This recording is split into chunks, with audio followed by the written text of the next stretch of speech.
Just briefly, I heard the Chief Minister talk about the elimination of poverty today when he's been in charge of the system for the last 10 years.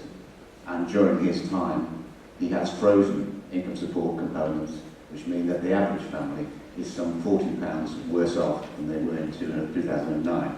He also authorised the Social Security Minister to cut £10 million from benefits. So therefore, the phrase, we're all in this together, included the very poorest. I want to hear him justify those two actions. Thanks, Jeff. Could I ask if anyone else got any more comments? We'll maybe try and get 2 or 3 together. Agda? Radisson. I would also like to ask the question to Chief Minister, considering inclusion that you've been saying.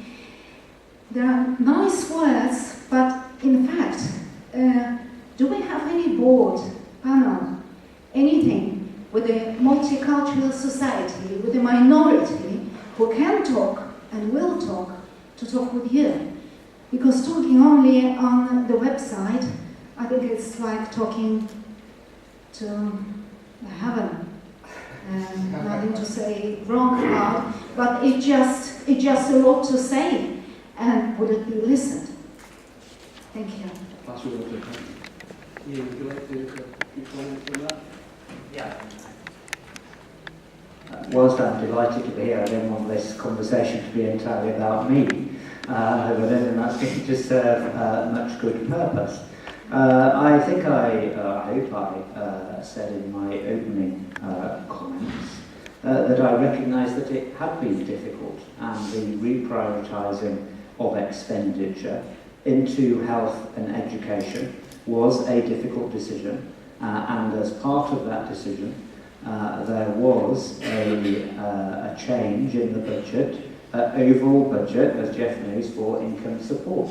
So we were talking about previous years of about a budget of 85 million, and over the period of the MTFP we said we were going to restrain that budget, and I see there's Social Security people at the back of the room, but I think last year's spend was around 70, something like that, 72, 73 million pounds, where Jeff and I think we agree on what we'd like to achieve. Where we don't agree is, I don't think that just throwing money and benefits at these problems that we face as a community is an answer, is the overall answer.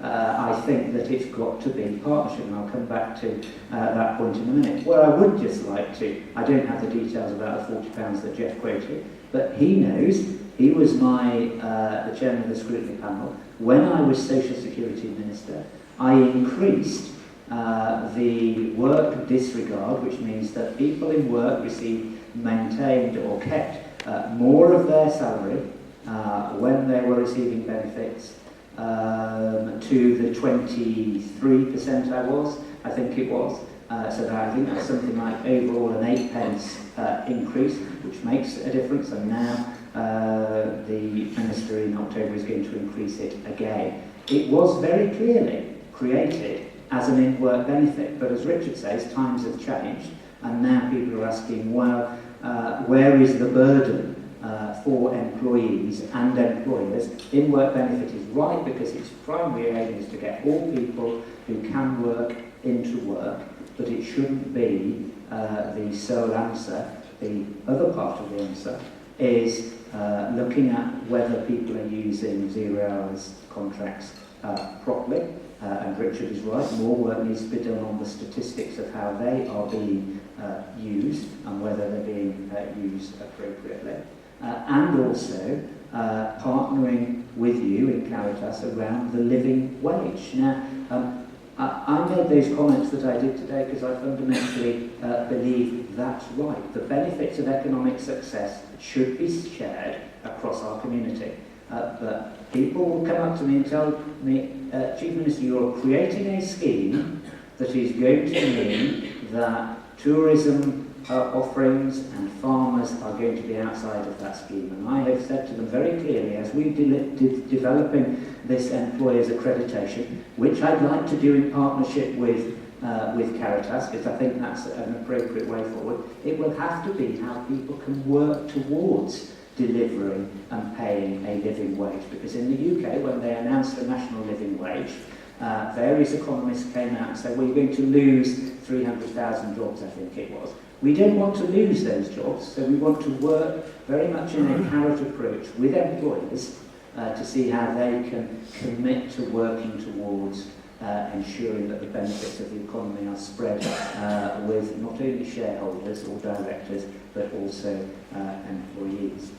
Inclusion, I absolutely accept that we come up with all these great projects and proposals and we put money into them, but we are not reaching sectors of our community that we should be. And that's why I welcome again the work that Caritas is doing to act as a bridge between government. I wouldn't agree with you that using our website is like trying to reach up to heaven. I find heaven much more understanding than I do the website, but that's a personal opinion. But I think that inclusion work is going to be really important moving forward, because we're not currently including quite considerable numbers and groups in our community. And if we don't work together to address it, and I don't have all the answers, then we will just be storing up problems into the future. And I don't think that anybody in this room wants that. Ladies and gentlemen,